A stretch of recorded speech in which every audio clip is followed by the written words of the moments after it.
"You thought you could marry my son," his father said with a harsh tone. "Your standards aren't good enough for us. Don't even think about becoming a part of our family. The fact is, you're not the right person for my son. Now, go." That's how coldly my father-in-law spoke to me, and my mother-in-law joined in too. "You would have approached Alex for money anyway," she added. "My name is Kate. I'm 34 years old and I work for a company. Ever since I finished university, I've been working at the same place for years. Some of my colleagues left to start their own businesses, get married, or have children. In those situations, I stayed at the company, dedicating myself to my job every day. You might think I'm a lonely workaholic woman, but I'm not. I have a boyfriend named Alex. Alex was a business partner. I thought he was a nice young man who took his work seriously. After working together several times, we started to like each other. He confessed his feelings for me, and we began dating. It's been a few years since Alex and I started dating, and now we're even engaged. But if you ask me if I'm not worried about marrying him, I have to admit that there are some things that concern me. He's younger than me, and I wondered if he'll be okay with the age gap, even though he insists it doesn't matter. By the way, Alex's father owns a business, and Alex himself works for his father's company. This means that in the future, Alex will take over the company and become its president. I'm afraid his parents might not approve of our marriage. I've been feeling uneasy about this for a while. Of course, I was thrilled when he proposed to me, but I have doubts about whether we can really go through with getting married. However, Alex doesn't seem bothered at all. His optimism is one of the things I really love about him. He has already met my parents, and we've enjoyed many nice dinners together. My parents have already given their blessing for our marriage, and they really like Alex. Finally, the day came to visit Alex's parents. For weeks, I had been incredibly nervous about meeting them. Their house was as spectacular as expected for the president of a company. A huge mansion that made me feel like I was in a royal palace or something. At that moment, I instantly started wondering if my clothes were right for this place. I had chosen some nice outfits, but I wasn't sure if they were fancy enough. Coming from a more modest background, Alex's home felt like a different world to me. Alex often treated me to fancy dinners at upscale restaurants, and he always booked luxurious hotel rooms for our vacations. He saw these things as normal, but sometimes I felt a bit out of place, like we were from different worlds. Despite this, he never imposed his values on me, and he never flaunted his wealth. I don't judge people by their money. I fell in love with you because of your personality and your inner beauty. At first, I questioned why a younger, handsome man like you would be interested in me, but your kind words reassured me that you truly accept me for who I am. Because we love each other deeply, inside and out, Alex and I are planning to get married. I feel like I've found an amazing man, and I really hope your parents approve of us. Don't worry, babe. I've already talked to my parents about you, he reassured me. Then the front door opened, and his mother greeted us warmly. Welcome, you must be Kate. Yes, I'm Kate. Nice to meet you, I replied. His mother gave me a quick nod and ushered us inside. The living room was enormous. Alex's father was already there, seated on a large, luxurious sofa. I felt a sudden rush of nerves. Meeting his mother had made me anxious enough, but his father seemed even more intimidating, fitting for the president of a company. It's a pleasure to finally meet you. My name is Kate. Thank you for inviting me today, I managed to say, my voice trembling slightly. Alex looked at me and smiled reassuringly. Don't be so nervous. But his parents weren't smiling. Their gaze was cold and unwelcoming. I could feel myself tensing up. Please have a seat, his father instructed, gesturing towards the sofa. The atmosphere felt tense, almost like a formal interview. Well, I started nervously, but his father interrupted me as soon as I sat down. No, he said abruptly, and his mother nodded in agreement. Hey Mom, Dad, what's going on? Why are you saying no? That's really rude. Alex interjected, clearly upset and trying to defend me. But his parents appeared unmoved, ignoring his protest. How old are you anyway? You look quite old, his mother bluntly remarked. I'm 34, I replied, trying to keep calm. Goodness, you're 6 years older than Alex. How can we accept Alex marrying someone so much older? His mother continued. And besides, it might be too late for you to have children, isn't it? We want someone who can give us grandchildren. Personally, I think Alex should marry a younger woman, younger than him, she added, her voice cold and dismissive. I had expected them to bring up my age. And you're still single at your age. It makes me wonder if there's something wrong with you. Maybe you're too picky or have a difficult personality, his mother concluded. Mom, what are you saying?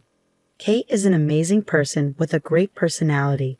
Alex defended me once more. Then why haven't you been married before? His mother's sharp question pierced the air. Excuse me, I said firmly, feeling compelled to explain. I know I'm a bit older to be getting married now, but I love my job and I've always wanted to focus on my career. That's why I didn't get married until now. It wasn't until I met Alex that I realized I wanted to settle down. I felt overwhelmed by the pressure from his parents. Despite my efforts to explain, their attitude remained unchanged. Shouldn't you be working harder? Your company isn't that big.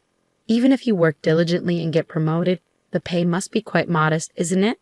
His father criticized. I think you should consider making yourself more attractive as a woman. Maybe some cosmetic enhancements could help. His mother added bluntly. Honey, that's too direct. Alex interjected, trying to soften the mood, but his parents chuckled dismissively. I was shocked and hurt, unsure of how to respond to their harsh comments. You thought you could marry my son. Your standards don't match ours. Don't you dare dream of joining us. Anyway, the point is, you're not the right person for my son. Now, leave, his father coldly stated. His mother joined in, saying, You would have approached Alex for money anyway. I don't know how you fooled my son, but you can't fool us too. That's enough. I finally snapped. You can say whatever you want, but it's my life. I'm going to decide whom I marry. Alex tried to defend me, but I stopped him. I see. I understand your feelings, but it's incredibly rude of you to say such hurtful things to me, especially since we just met, I declared firmly.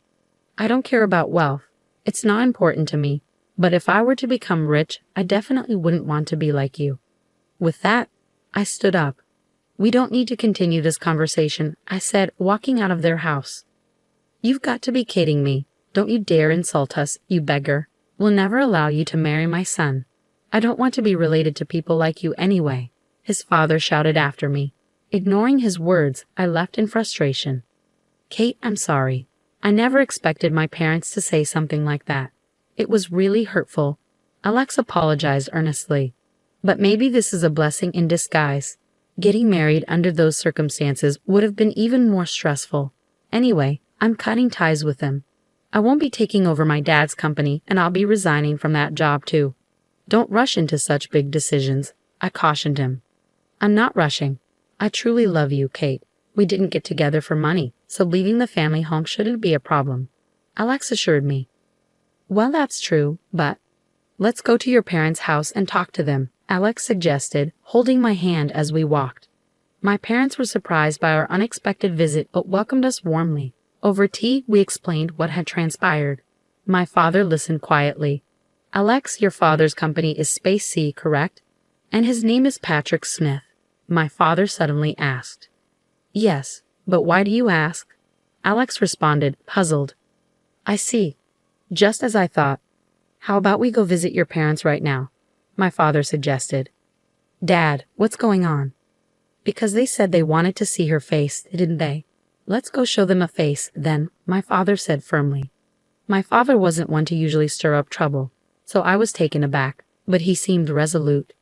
We had no choice but to go along with him. So we found ourselves back at Alex's parents' house once more. This time, it was Alex's father who answered the door, not his mother. You again. I won't forgive you, no matter how many times you come back, Alex's father said sternly. Whose daughter do you think you were speaking to, Patrick? My father retorted, raising an eyebrow. It took Alex's father a moment to recognize something. Mr. Anderson, is that you? You finally remembered. Yes, she's my only daughter. We had her later in our marriage, my father revealed. By the way, how dare you insult my precious daughter? Have you forgotten what I did for you 3 years ago? No. You see, when you were arrested for smoking, drinking, and even caught shoplifting, I covered for you and gave you the chance to turn your life around, didn't I? I did everything I could to help you get a decent job. Didn't I teach you that no one can succeed alone and we all need to support each other? And yet, as soon as your company became successful, you forgot all that, didn't you? Hi. I apologize for that. Alex's father suddenly appeared vulnerable, a stark change from his earlier demeanor. If you aspire to be a company president, you need to treat people with compassion. Thinking you're superior just because you've achieved success. Aren't you looking down on others unfairly? Well, Alex began to respond, but his father seemed determined to make his point. Oh, so now? Alex attempted to continue, but his father cut him off. My boss always says he's stressed to the point of stomachaches. Dad, are you bullying him? Alex challenged. What do you mean? I'm simply pushing him to excel. Alex's father retorted, growing defensive. Just when I thought you were finally seeing the bigger picture, you revert to your old ways. You're really difficult to deal with, Patrick. Alex expressed frustration. First of all, apologize to my daughter before you insult her, my father interjected firmly. Yes, I am sorry, Kate. Alex's father apologized, lowering his head to me. It seems the master-slave relationship ingrained in our minds since school days is hard to change. I reflected silently. Honey, you should apologize to her too. Alex's mother added, also bowing her head. I felt relieved that Alex's parents apologized to me. Hey, I'm leaving this house and quitting the company, Alex suddenly announced. At that moment, Alex's parents were visibly alarmed. Wait, if you leave, who will take over your father's company? You're our only hope, they exclaimed. I'm tired of being controlled by you and everything. I'm going to start my own company and see how far I can go on my own. And I'll marry Kate, as I promised. Thank you for everything, Alex said firmly, bowing his head as he bid farewell to his parents. They were stunned, their faces turning pale, but we left them behind nonetheless. My father had been a high school teacher until he retired. I had no idea that Alex's father had once been one of his students. Curious, I looked up the company Alex worked for on their website, and there was Patrick's picture. At first, I was proud to see that one of my former students had achieved so much, my father reflected. But it's easy to get caught up in wealth and lose sight of what truly matters. My father had always been firm on these principles.